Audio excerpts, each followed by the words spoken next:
Donald Trump offers dramatically different, non-woke educational policy. Former President Donald Trump introduced on Thursday a major proposal for his administration, the American Academy, which would stand as a non-woke educational institution offering credits to Americans for free by taxing, fining, and suing excessively large private university endowments.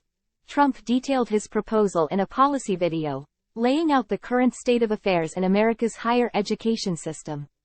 The left-wing bend has become even more apparent in the weeks following the Palestinian terrorist group Hamas murdering 1,400 Israelis, as some students and faculty at places of higher education in America have openly expressed support for Hamas, proudly engaging in anti-Semitic protests.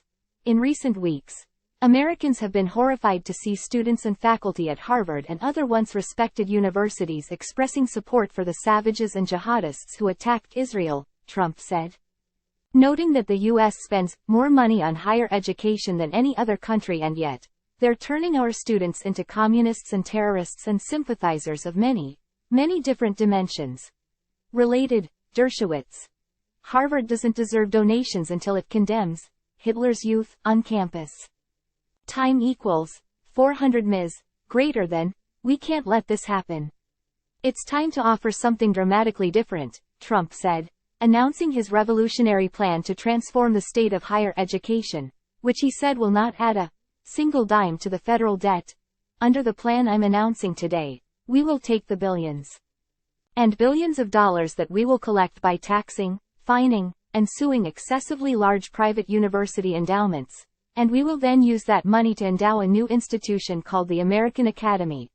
A world-class education available to every American, free of charge, and do it without adding a single dime to the federal debt.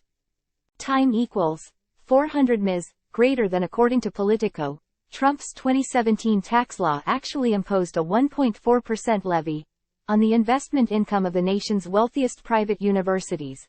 In 2022, 58 institutions paid a total of $244 million in tax under that law, according to the most recent IRS data, the outlet noted, thereby establishing that there is somewhat of a precedent for Trump's proposal. Trump said the American Academy institution would cover all the bases, offering the highest quality educational content covering the full spectrum of human knowledge and skills and make that material available to every American citizen online for free. Time equals 400 Ms. Greater than. That includes history, financial accounting, or skilled trades, Trump said, promising to deliver those things properly via study groups, mentors, industry partnerships, and the latest breakthrough in computing. Describing it as a top-tier education option, Trump said it will be strictly non-political, and there will be no wokeness or jihadism allowed. Trump said the American Academy will also compete directly with the existing and very costly four-year university system by granting students degree credentials that the U.S. government and all federal contractors will henceforth recognize, emphasizing that it will award the full and complete equivalent of a bachelor's degree. Further, Trump said the American Academy will also assist Americans who have some college education but no degree yet by granting credit for past coursework, ultimately giving them the chance to complete your education at the American Academy for free and much more quickly than is now possible or available. Time equals 400 Ms. Greater than. Watch. Trump's proposal comes as the left-wing indoctrination of students becomes even more apparent in the wake of Hamas's attack, as students at legacy institutions show their true colors.